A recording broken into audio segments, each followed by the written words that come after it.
Disc herniation का question आता है उसको सॉल्व कैसे करना है। जब भी डिस्क हर्निएशन का क्वेश्चन आएगा, डिस्क हर्निएट ने कहा है कि L3 और L4 की जो डिस्क है वो हर्निएट करी की हुई है।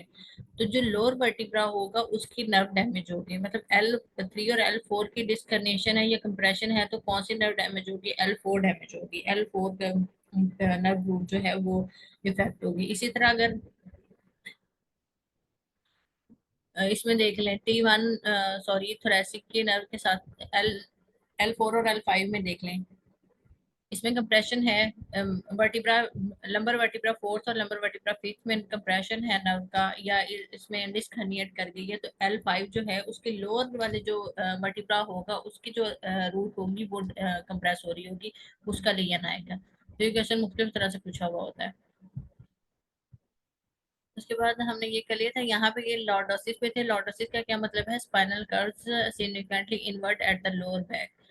लॉर्डोसिस का मतलब है लोअर बैक पे इनवर्ट आ जाता है, ये लोअर बैक पे इनवर्ट आया हुआ है ये कर्व। काइफोसिस का मतलब है characterized by normally rounded upper back पे होता है, अपर बैक पे राउंडेड बैक साइड पे हो जाता है, और more than 50 degrees of curvature हो जाता है। Scoliosis side base curve to the spine, यानी कि स्पाइन के साइड बेस हो जाता है।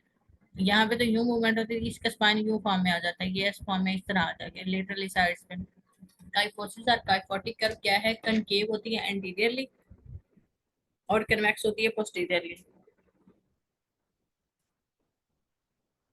और जबकि जो लॉर्डोसिस है ये कन्वेक्स होती है, लॉर्डोसिस या लॉर्डोसिक ये कन्वेक्स है, ये देखें एंटीरियरली कन्वेक्स है और पोस्टीरियरली ये कनकेव है। और यहाँ पे ये देखें कि ये एंटीरियरली कनकेव है, ये कनकेव है और ये कन्वेक्स है, ठीक है, posteriorly.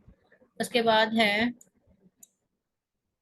adjacent lamina of the vertebra are joined together by lamina ligamentum flavum, यानी कि adjacent जो lamina है vertebra का वो किसके थ्रू जुड़े हुए होते हैं, ligamentum flavum के through. patient with hyperflexion of the neck ligament is damaged, जब patient hyperflexion करता है यानी कि जिन को अगर चेस्ट के साथ लगाएं स्तनम की तरफ लेके आता है तो तब हाइपरफ्लेक्शन है और पोस्टीरियर लॉन्गिट्यूडिनल लिगामेंट डैमेज होता है। एक्सट्रीम एक्सटेंशन में हो तो extreme extension of neck is prevented by the which ligament, anterior, यानी कि एक्सट्रीम हाइपर एक्सटेंशन नेक को पीछे की तरफ लेके जाना वो प्रिवेंट किस चीज से होता है, एक्सटेंशन हाइपर एक्सटेंशन किस चीज से प्रिवेंट होती है, anterior longitudinal ligament. Longitudinal ligament which holds the tens of the axis against the anterior arch of atlas is the transverse ligament।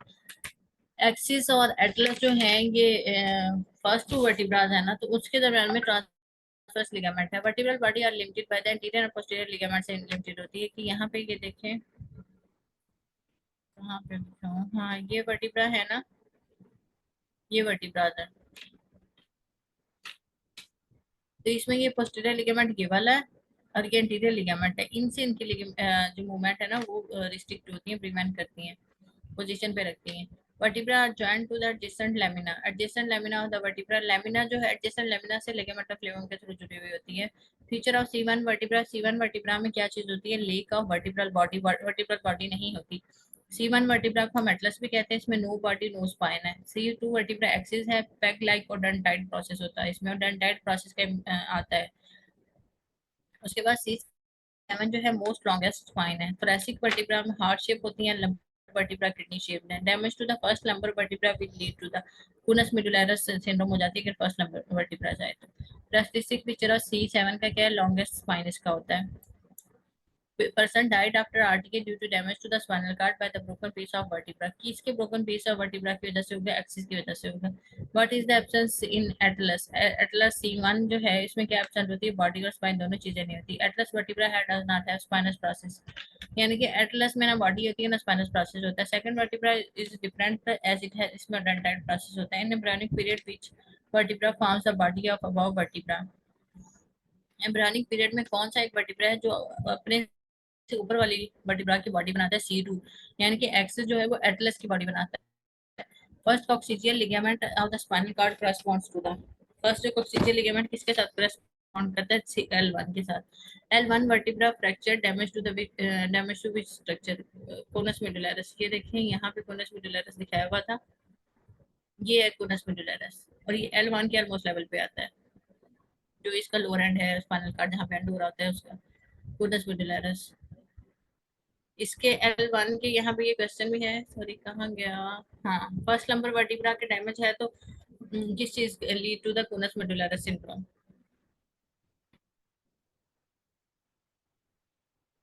इसके बाद है, कहाँ पे थे, हाँ हाँ यहाँ पे थे।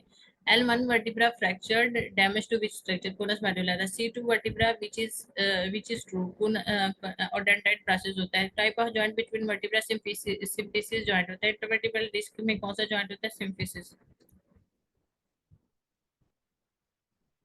उसके बाद है lumbar vertebra gives the attachment होता है। लंबर वर्टिब्रा जो है किस चीज को अटैचमेंट देते हैं, एक्सटेंसर्स को अटैचमेंट देते हैं। और इसके बाद blood supply to the spinal cord कहाँ से होती है, स्पाइनल आर्टरी से होती है। Spinal nerve regarding spinal nerve found in the intervertebral foramina में स्पाइनल नर्व होती है। न्यू बॉर्न है on horizontal section which is correct. C shape vertebral column होता है कनकेव इनसाइड। बेबी यूं करके होता है, यूं करके, और कन्वेक्स होती है इनर वाली साइड पे, सी शेप। आप लोगों को स्क्रीन नजर आ रही है, स्क्रीन नजर, जी मैम।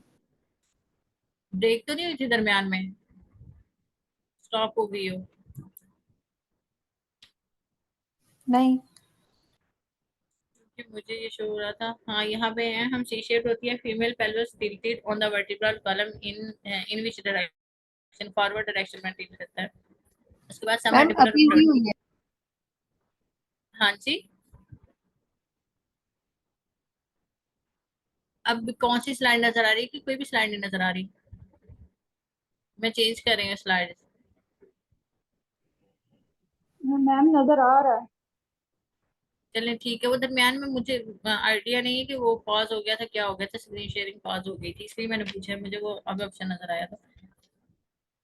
पेरोटिड डक्ट और सबमैंडिबुलर ग्लैंड। पेरोटिड डक्ट को जो हम टेंशन डक्ट भी कहते हैं, ये राइज कहाँ से करती है, interior portion of the gland, run over the masseters के ऊपर से रन करती है, then it pierces the buccopharyngeal fascia और buccinator and buccal mucosa opposite to the upper third molar teeth. इसका क्वेश्चन मोलर टीथ के हिसाब से भी आता होता है कि पेरोटिड डक्ट कहाँ अपर थर्ड मोलर टीथ पे कर रही होती है, ओपन कर रही होती है, और ये पेयर्स करती है बक्कोफेरेंशियल फेशिया, बक्सीनेटर को और बकल म्यूकोसा को, और रन करती है मास्टर मसल के ऊपर। In the other further short distance in the buccal space between the buccinator and oral mucosa in small papilla opposite to the upper second molar teeth पे भी ये करती है शॉर्ट डिस्टेंस में अगर हो तो।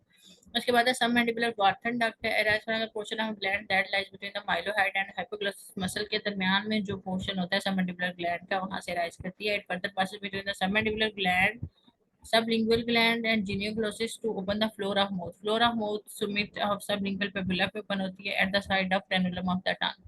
Lingual nerve loop under the duct and runs anteriorly. Duct के साथ साथ lingual nerve होती है under the duct और run anteriorly करती है। उसके बाद थायराइड जो ग्लैंड है, थायराइड में during thyroidectomy superior thyroid artery is ligated close to gland C. External laryngeal nerve superior thyroid artery के साथ होती है। इसके बाद थायराइड ग्लैंड इस्मस कहाँ पे होता है, इसका सेकंड थर्ड और फोर्थ ट्रैकिंग रिंग के साथ होता है। ग्लैंड लाई कहाँ करता है, वर्टिब्रा पे, C5 C6 C7 और T1। थायराइड ग्लैंड क्लोज किस में होता है, थायराइड ग्लैंड इनक्लोज होता है प्रीट्रैकियल फेशिया में, और थायराइड मूव करता है और स्वेलिंग पे ड्यू टू प्रीट्रैकियल फेशिया के अटैचमेंट की वजह से मूव करता है स्वेलिंग के साथ। थायराइडेक्टमी में, थायराइड सर्जरी में अपर लोब की सर्जरी में क्या चीज डैमेज होने का ज्यादा होता है, एक्सटर्नल लेरेंजियल नर्व। अगर लोअर लोब डैमेज हो तो recurrent laryngeal nerve. Most common nerve injured कौन सी होती है, external laryngeal nerve most common होती है। उसके बाद नर्व एंड आर्टरी का रिलेशन क्या है कि स्पिरिट थायराइड आर्टरी के साथ एक्सटर्नल लेरेंजियल नर्व सप्लाई करती है, विच सप्लाई करती है पोस्टीरियर क्रिकोथायराइड मसल ऑफ द लेरेक्स को इंजर्ड ड्यूरिंग थायराइडेक्टमी। अब पोस्टीरियर क्रिकोथायराइड मसल ऑफ लेरेक्स को सप्लाई करती है, और ये डैमेज कब होती है, स्पिरिट थायराइड आर्टरी के लाइगेशन के दौरान। उसके बाद inferior thyroid artery related to the recurrent laryngeal nerve, ये रिकरेंट लेरेंजियल नर्व के साथ करती है, which run between the trachea and oesophagus के दरमियान में रन करती है। Common injury in the tracheostomy, और इसकी इंजरी होती है ट्रेकियोस्मी। थायराइडेक्टमी में जो होती है एक्सटर्नल लेरेंजियल नर्व की, और इंफीरियर थायराइड के साथ रिकरेंट लेरेंजियल नर्व होती है, और इसकी मोस्ट कॉमन इंजरी हो जाती है ट्रेकियोस्मी के दौरान। डन अगर हम मुझे करें second tracheal ring by the pulling the isthmus inferiorly, जब हम इस्मस को या तो हम ट्रेकियोस्मी करते हुए ऊपर की तरफ कर देते हैं, या फिर अगर उसको नीचे की तरफ मूव करें इस्मस को इंफीरियरली, तो ये है internal laryngeal passes through the thyroid और हाइएड के दरमियान जो है इंटरनल लेरेंजियल पास करती है। एम्ब्रियोलॉजिकली थायराइड ग्लैंड आता कहाँ से? एंडोडर्म से ड्राइव होता है। Thymus and inferior parathyroid develops from the, जो थाइमस और पैराथायराइड ग्लैंड है वो थर्ड ब्रेंकियल आर्च से आते हैं, और सुपीरियर पैराथायराइड ग्लैंड कहाँ से आते हैं? फोर्थ ब्रेंकियल पाउच से आते हैं। इसके बाद ड्रेनेज कहाँ पे होती है? थायराइड ग्लैंड के lymph node, deep cervical lymph node में। इन्फीरियर थायराइड वेन ड्रेन करती है ब्रेकियोसेफालिक वेन में, सुपीरियर और middle thyroid vein internal jugular vein में। उसके बाद है landmark of the thyroid gland, thyroid gland at the level of C1 to T1। अभी मैंने बताया partial thyroidectomy, posterior thyroidectomy done carefully because to preserve the parathyroid gland. Hoarseness of eyes due to recurrent laryngeal nerve injury की वजह से होती है। Superior laryngeal nerve पास किसके दरमियान करती है? Between the hyoid and upper border of cartilage. Superior laryngeal nerve pass करती है। Superior laryngeal artery and internal laryngeal nerve passes between the, internal laryngeal nerve और स्पीरियल लेरेंजियल जो artery है ये दोनों इकट्ठे मूव करती है थायराइड और हाई हेड के दरमियान में। Nerve supply to the trachea, trachea को क्या सप्लाई करती है? Recurrent laryngeal nerve. Isthmus of the thyroid कौन से ट्रेकिया लिंक पे होता है? 2, 3, 4 ट्रेकिया लिंक्स के साथ होता है। 10 days after thyroidectomy patient present with spasm, most common का हाइपोकैल्सेमिक टेटनी, क्योंकि उसके thyroidectomy हुई है तो पैराथायराइड ग्लैंड उसका उठ गया है। Posterior side of the thyroid is spared surgery which are to spare which of the following organ? Parathyroid की सर्जरी के लिए during tracheostomy increase bleeding due to injury of anterior jugular vein की injury की वजह से अगर tracheostomy में ये हो जाए तो सिवियर ब्लीडिंग हो सकती है पेशेंट को। Structure which lead to the thyroid gland, recurrent laryngeal के साथ है। Surgeon operated lady for enlarged thyroid, ligated the superior and inferior thyroid artery as close to the pole as possible. After 2 weeks, she present with persistent hoarseness किससे आती है? Recurrent laryngeal nerve से आती है। उसके बाद है recurrent laryngeal nerve arise from the pharyngeal arch. Six से रिकरेंट लेरेंजियल नर्व आती है और superior laryngeal nerve fourth branchial arch से आती है, फोर्थ फ्रेंजियल आर्च से आती है। Superior laryngeal nerve from the fourth arch. उसके बाद है surgery of the lower pole of the thyroid damage which nerve, lower pole के साथ रिकरेंट लेरेंजियल नर्व होती है, अपर पोल के साथ कौन सी नर्व होती है? External laryngeal nerve. Thyroid surgery है उसमें इंफीरियर थायराइड आर्टरी के साथ है रिकरेंट लेरेंजियल नर्व। ये इस तरह भी आ सकता है which nerve is most likely to be injured during the surgery of lower pole of the thyroid, recurrent laryngeal nerve. Thyroidectomy was done in left lower lobe, artery was ligated which supply the area which nerve is more chances to get damaged in this operation, recurrent laryngeal nerve। inferior lobe की association होती है recurrent laryngeal nerve के साथ। During thyroidectomy, inferior thyroid artery ligated वही recurrent laryngeal nerve है। Which of the following nerve accompanying the superior laryngeal artery के साथ internal laryngeal nerve है, जबकि superior thyroid artery के साथ external laryngeal nerve होती है। ये एक्सटर्नल लेरेंजियल नर्व और इंटरनल लेरेंजियल नर्व का पाथ मतलब उन्होंने एक कोर्स बताया कि जो इंटरनल लेरेंजियल नर्व है वो सुपीरियर लेरेंजियल के साथ होती है और जो एक्सटर्नल लेरेंजियल है वो सुपीरियर थायराइड के साथ होती है। Thyroid is invested in pretracheal fascia में इन्वेस्ट होता है। डिग्लिटेशन में मूव क्यों करता है? क्योंकि ये प्रीट्रेकियल फेशिया में होता है। Infection in the deep investing layer and pretracheal layer will spread. तो अगर प्रीट्रेकियल लेयर में और इन्वेस्टिंग लेयर में हो, थायराइड के इन्वेस्टिंग लेयर में, तो कहाँ पे जाता है? एंटीरियर मीडियास्टाइनम में जाता है। Swelling on the neck which moves with the swelling, neck में स्वेलिंग है और मूव करती है प्रीट्रेकियल फेशिया की वजह से मूव करती है। अब आ जाते हैं डर्माटोम। डर्माटोम में ये देखिए जो मेजर मेजर हैं वो याद रखने हैं, लेकिन posterior half of the skull जो होता है, posterior half of the skull पे क्या होता है? ऊपर वाली साइड पे C2 से स्टार्ट करेंगे, सबसे ऊपर C2 है हेड पे, और उसके बाद नेक के ऊपर वाले पोर्शन पे हाई टर्टल नेक शर्ट हो, यानी कि हाई नेक शर्ट जब पहना है तो C3 है वहां पे। इससे इसमें एक और बात भी है कि डायफ्राम और gall bladder pain refer to the right shoulder by the phrenic nerve. Phrenic nerve के थ्रू जो अगर गॉल ब्लैडर का पेन हो तो इसलिए वो इस साइड पे आ जाता है। उसके बाद C4 जो है लो नेक कॉलर शर्ट है, लो कॉलर शर्ट है, मतलब लो कलर हो तो C4 है, हाई कलर हो तो C3 है। C3 ऊपर है, C4 नीचे नेक में आएगा। उसके बाद C6 आ जाता है। C6 क्या इंक्लूड करता है? थंब पे।